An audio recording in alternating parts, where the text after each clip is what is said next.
In this video, I would like to talk with you about Locke's goal setting theory. Now, first of all, what exactly is this theory? It is an older theory than the SMART model. Now, the SMART model is basically quite a new strategy or a new model that got introduced, if I'm not mistaken, at the end of the 20th century. The Locke goal setting theory is a little bit older, and basically what this theory is saying is we shouldn't just look at broad numbers, for instance something like 20 pounds that I want to lose, but we want to put things into perspective. Now, what exactly does that mean? For instance, if you have a person that is extremely overweight and he or she says, and let's actually look at the numbers, this person's, let's say, 5'2" and weighs 300 pounds, that person says, I want to lose 20 pounds. Well, that is of course quite exact. It's a specific goal. It's not really specific based on, let's say, the SMART model, but it is at least measurable. You say, all right, I want to weigh 20 pounds less. But what is important about goals is often also how the goal, or how, let's say, the achievement relates to the actual the overall concept, the overall weight, the overall perception.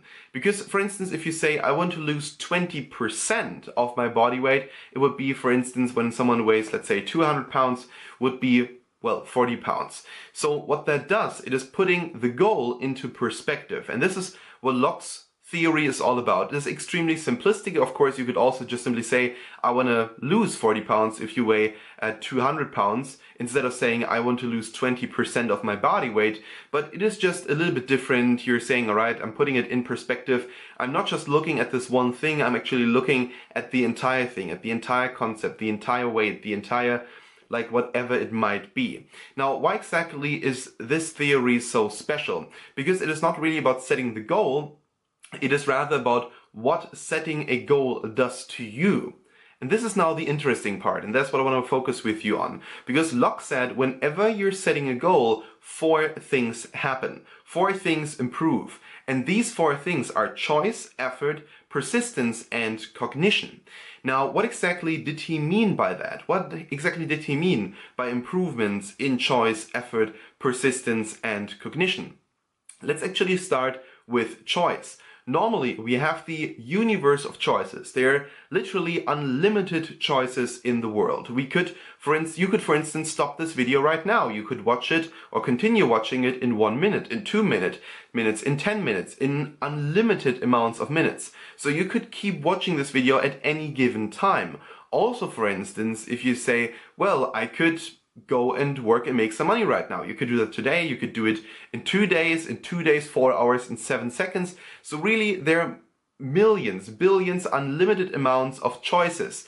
But as soon as you set a goal, you already know when you're gonna do what. So it limits the choices. For instance, if you say, I want to lose 20 pounds in, let's say, 6 months, then you already set a time goal and you say, all right, I'm losing 20 pounds in 6 months. That limits your choices massively. For instance, if you say, I want to lose 20 pounds, you could lose these 20 pounds in 40 years. So of course, that is then a lot of choices. You could, let's say, eat for 39 years, I'm sorry for saying it, like a pig. You could eat whatever you want, and then in 1 year, you try to lose 20 pounds. But when you say, all right, I want to lose 20 pounds in 6 months, you're limiting your choices. And this is what Locke is saying. He says, you have to limit your choices, or when you set a goal, it automatically limits your choices. Then, of course, the effort. As soon as you set a goal, you move or you change into this kind of being that puts a lot of effort into what he or she is doing. For instance, for me right now, it is my goal to finish this course today. So I put a lot of effort into creating this course. So I sit down here and I create it. This is my effort. I don't necessarily have to work fast, but I'm putting effort into what I'm doing. And this is what Locke is saying. He says, as soon as you set a goal, you're in that mode of putting effort into things. Then the next one is persistence. You definitely will become more persistent in things. For instance, if you say, I want to create this course, I want to finish this course by, let's say, the end of this evening. Of course, you become persistent and say, all right, I'm going to do that. I'm going to focus on it. I'm going to work on it. You put the effort in, you limited your choices of things you could do today, and what you're going to spend time on is creating this course. And of course, it is also changing your cognition, which is then the fourth factor. So all of these four factors will change as soon as you set a goal. And that's basically what Locke's theory is saying. As soon as you decide that you're going to set a goal, something up here changes massively.